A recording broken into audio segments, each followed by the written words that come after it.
Thank you, Bore da, good morning. It is a real honour for me to be here talking to you. I think what you're doing in Wales, the professional courage that you have, that you're undertaking in terms of reviewing the curriculum and assessment is completely admirable, and the rest of the world should be looking to Wales.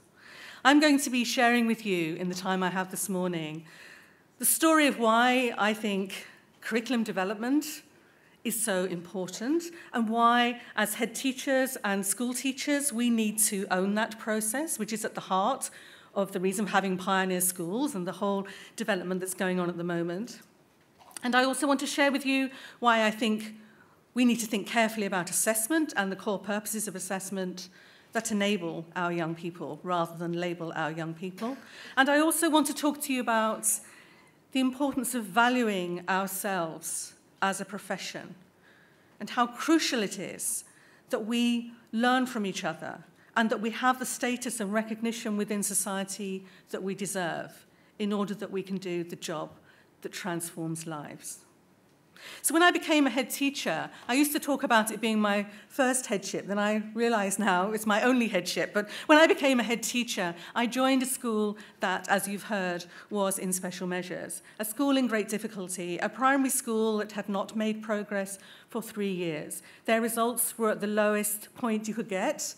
At the time, we had a Panda report, and the school had E-star, which was kind of celebrity status, the worst attainment that you could have on that. And I do remember going in as a head teacher thinking, well, whatever I do, I can't make it any worse, because the school was in a state. And in terms of the curriculum, well, the curriculum was completely dominated by English and maths because of SATs at the end of Key Stage 2.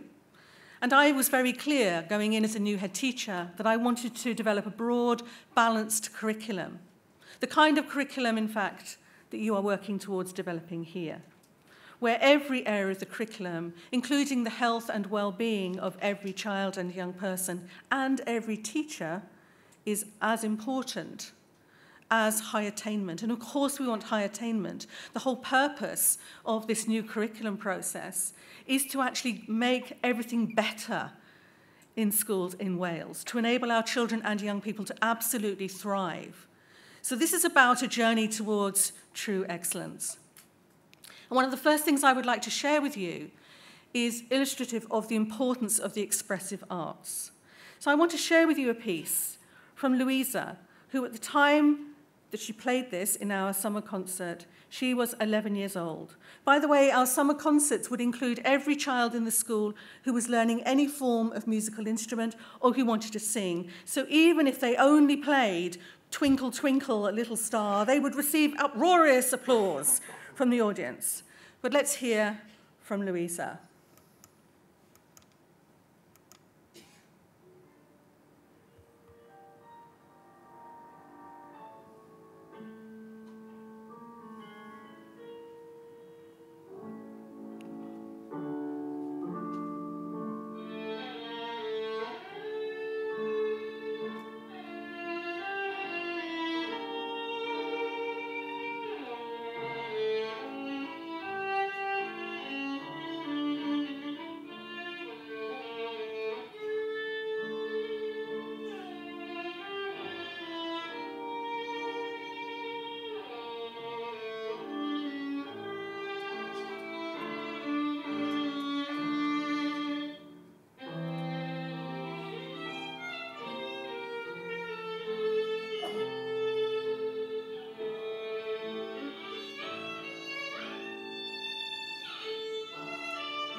every time I hear that, it brings tears to my eyes.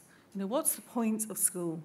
The point of school is that we create somewhere wonderful for our children and our young people, where they can achieve more than they ever thought they could. And the role of us as teachers, it's our role to enable that culture so that we move beyond a tendency towards labelling and a fixed approach to thinking that says, these children, that estate, those kids, what do you expect, that says, what might be possible? What could we do if we work collectively to keep the door open for every child? Just to illustrate that, when I arrived at Wroxham in Hertfordshire, at that time, as I've said, the school was in a difficult place.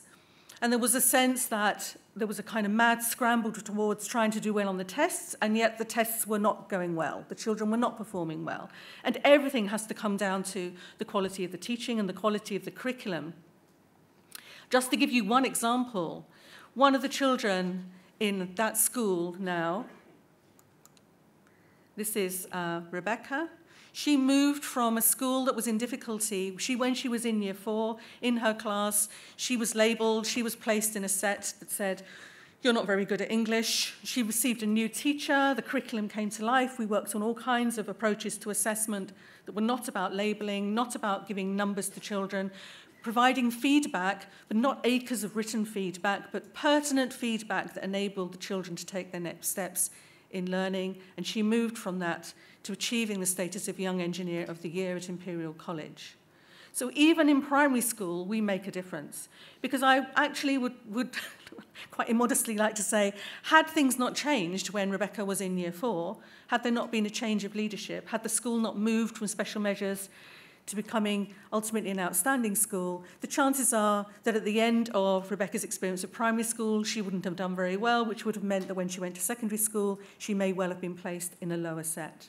So that notion of changing lives and that everything we do makes the difference is at the heart of what I really believe we're trying to do with the new curriculum.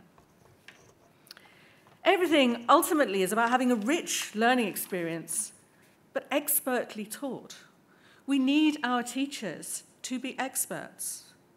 And although we're talking about a cross-curricular approach in the areas of learning experience, we're not talking about dumbing down expertise. We're talking about building expertise and making more connections across subjects in order that the learning can be as coherent as possible and as rich as possible for our children and our young people. And I think sometimes in the work that I'm doing when I come and I have the privilege of meeting colleagues from the pioneer schools who are really tussling with an incredibly intellectually demanding task, which is to create this new curriculum under the guidance of Graham Donaldson, but to create this new curriculum and to forge a pathway that is completely new. That is why they're pioneers. And the work that those schools are doing and those colleagues are doing is to be hugely applauded. But then the next really important stage, which is starting with an event like this, is that kind of burgeoning, really deep thinking about the curriculum spreads to all of us within this room, and then all of our colleagues back in school who can't be here today. Because it is about taking that expertise, enabling the connections to be made, enabling the learning to be deeper in order that the children and young people can exceed where they currently are in their attainment. Just want to give you an example of the kinds of things that we did in my school to bring the curriculum to life. And as I'm in Wales, this is very appropriate. This is a Celtic roundhouse that we built in the grounds of the school. This was because when the English national curriculum what am I going to say? The English national curriculum arrived in our schools, and we started looking at the curriculum and how we were going to implement it. And one of the things that we needed to teach in history was about the Celts and learning about history a long, long time ago for very, very young children.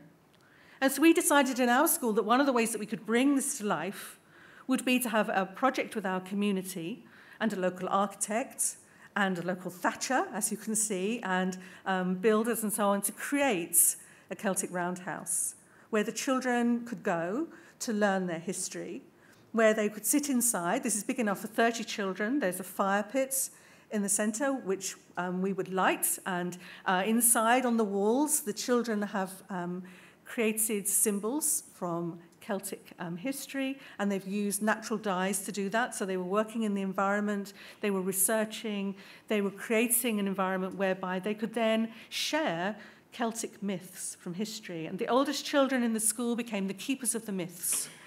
So a rigorous process of learning off by heart and then sharing those myths with the Year 5 children as the Year 6 children were about to move into secondary school. So I think the reason I share this with you is there's a combination of inspiration, I want to go and learn there, but also rigor, which is about how can we enable the curriculum to provide learning experiences that stay with our children, but that also that they retain in terms of knowledge. Because this is not about dumbing down knowledge, this is about enhancing knowledge within an experiential environment. I want to share with you next another film clip. This is a film clip of children, again, 9 and 10-year-olds. This time they were learning about the Battle of Barnet.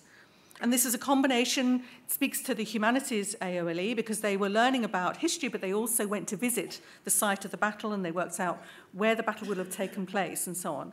This actual film was created within the space of 1 week using Movie Maker. This wasn't because we had a professional film company coming into school, but the children wrote the screenplay.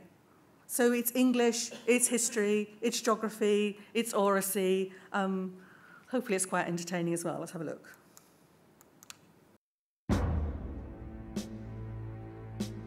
I'm Edward IV. I have come back to England from France to retake the crown and be king. I have assembled an army, and now we are marching out of London to meet my cousin, the Earl of Warwick, and my enemy. He will die a terrible death. Death! Death to the Earl of Lancaster! Death to Lancaster! To Barnet! To Barnet! Quickly, but don't run and don't make a sound. I can't believe it's April the 14th, 1471, on Easter Sunday, and we're cousins. I know, it's terrible. You're right. How can we have war on Easter Sunday? I don't know.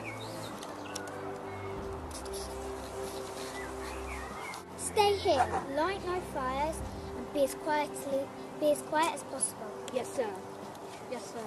I'm the powerful Earl of Warwick, here to beat my cousin Edward, because he thinks he's king, but he's not. I think they're a quarter of a mile away. Fire the artillery! Yes, sir! Fire!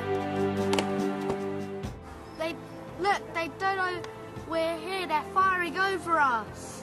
Let's stay here for the night and we'll fight in the morning. Sir, yes, sir. Fire! I am Cwriwcwlwm. Legend has it that Edward IV hired me to conjure some mist to confuse Earl of Warwick. Cwriwcwlwm, the king has asked you to conjure up a mist for the battle, so Earl of Warwick can get confused. Okay. Minlo, ila, doom, damis, voix!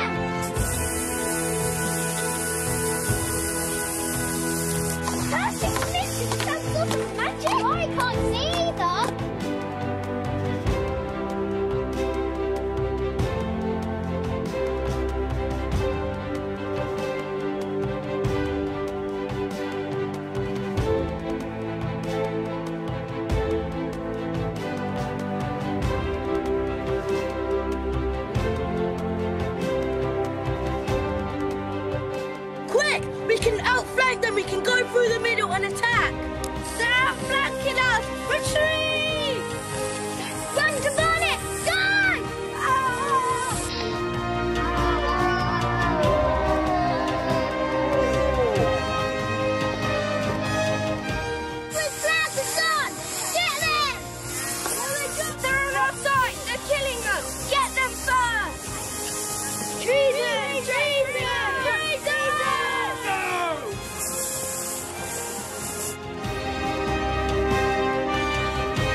point is, it's something that is showcasing what the children have learned. It's bringing something really to fruition. It's also encompassing an area of knowledge that the children are bringing together in order to show it to a real audience. And there's something there one hopes about moving from short-term memory into long-term memory in terms of retaining that historical understanding. So the whole notion of curriculum development that is about engaging in the wider community is also part of what we're thinking about. How do we enable this to be something that is relevant, that is meaningful, that impacts on children's lives? The photograph that you can see behind me, this is a gentleman who came into school because the children wrote in the community newsletter and they said, we want to understand about what's happened in our town and we would like to hear from people who can tell stories about our town. And this gentleman, honestly, if I'd photoshopped this photograph, it couldn't be any more joyful in terms of his real pleasure at coming into school and sharing his experiences with the children. But then they also planned all of that and listened really carefully and wrote it up afterwards. So giving the children and ourselves as teachers a reason to be excited about coming to school, a reason to want to be in school and to do amazing things. There's also something fundamental about professional learning. And the reason I've got this photograph here, this is Hatfield House. It's a beautiful mansion nearby where the school is. That was a place that we then held a conference for hundreds of teachers who came from all across the country.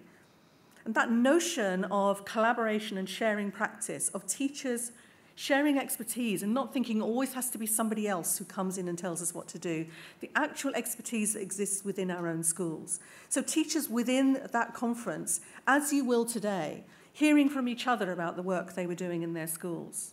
That notion of collaboration, shared expertise, inspiration to help us. And that's what's needed in terms of this new curriculum. The only way this will come to life is for people to talk about it, to enact it, to try things out, to go back to the beginning, start again, think, how will this really be relevant to our children, our school, our situation, but also our nation. This is about something brilliant that hasn't been tried before. Of course, it's about the full breadth of the curriculum. It's not about sacrificing one area of subject expertise in favour of a thematic approach. It's about building the subject expertise to enhance the thematic approach. And it will be our teachers that will make the difference because genuinely excellent teachers change lives. Take a look at this. Ian's still the highest scoring striker ever to play for Arsenal, and he owes a lot to the man who first taught him to kick a ball, his old school teacher, Sid Pigden. As I haven't seen him for, what, 23, 24 years, and so he would now be expecting me to be 6 feet under, I would think. I don't actually think, he probably won't recognise me because he won't believe it's me. Hello, Ian. Long time no see. Mr. Pigden, you're alive. I'm alive, he says. How are you doing? I can't believe it. Someone said you was dead. As you see, I'm very much in, and I'm so glad you've done so well with yourself. He was so supportive all the time. He kind of like had me as he's kind of like special guy. I don't know what to say. Oh. God, I can't believe it. I can't believe it. You know, now I realise how important he was in my life. The first main imposing figure, male figure in my life. He was trying to guide me on the right road. How far are we going back now? 40 years, Yeah, 30 easy, years anyway. Easy, 32 years. Yeah.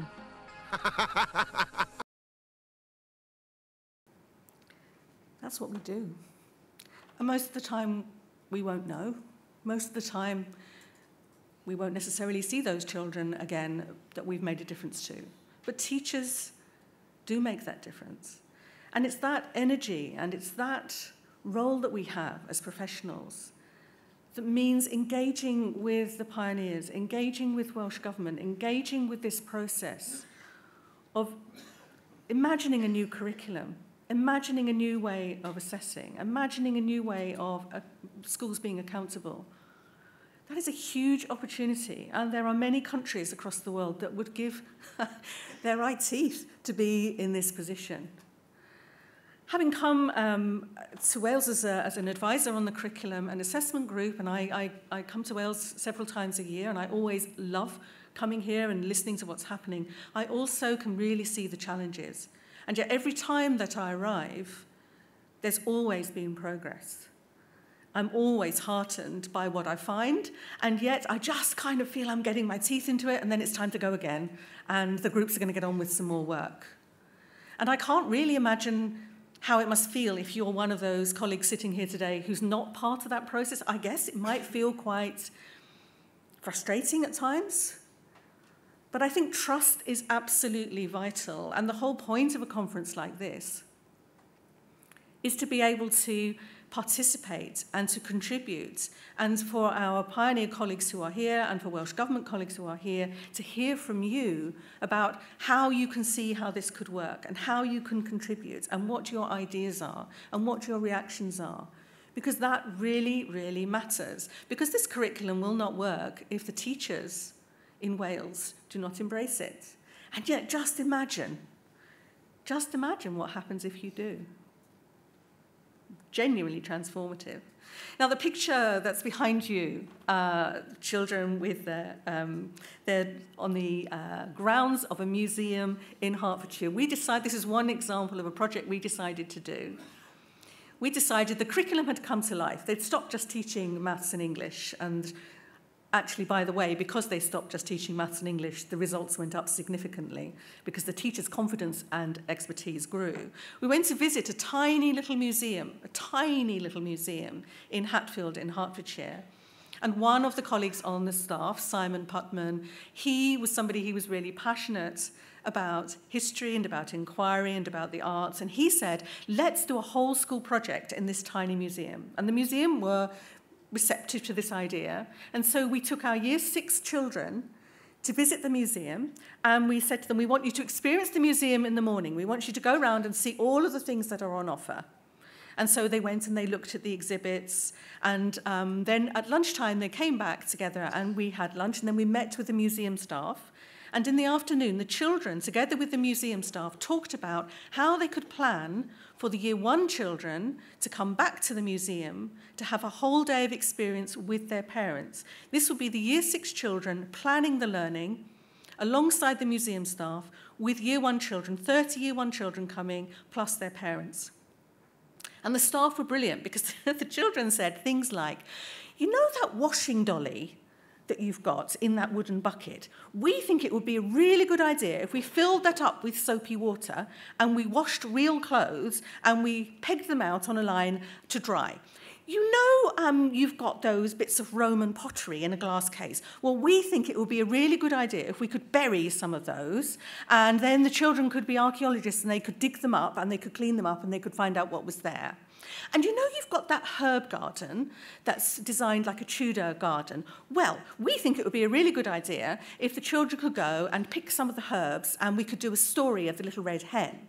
And you know that you've got a mill here that makes bread. Well, we think it would be really good if we brought in some musical instruments and we created some music to the rhythm of the mill. And we think it would be really great if some of the children could make bread and put chocolate chips inside the bread. And the museum staff were brilliant. They said, OK, well, you go away and plan it, and then we will run this. And so that's what happened. So the children went away, and together in their Year 6 classroom, they were divided up, and they chose which activities they wanted to pursue, and they produced their plans. And their plans were sent to the museum for the museum staff to see.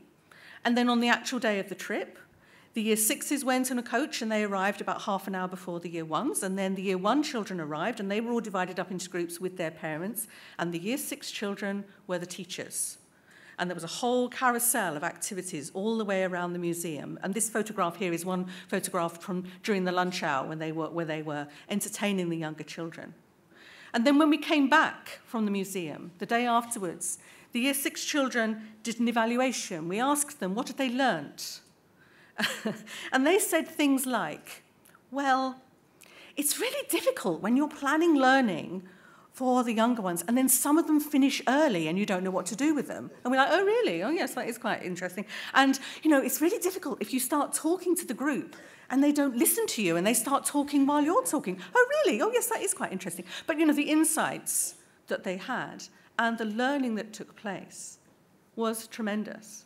And then the parents were so impressed by the Year 6 children about their knowledge, about how much they could explain, about how they could organise things, about how they were listening and supporting and enabling the learning of others.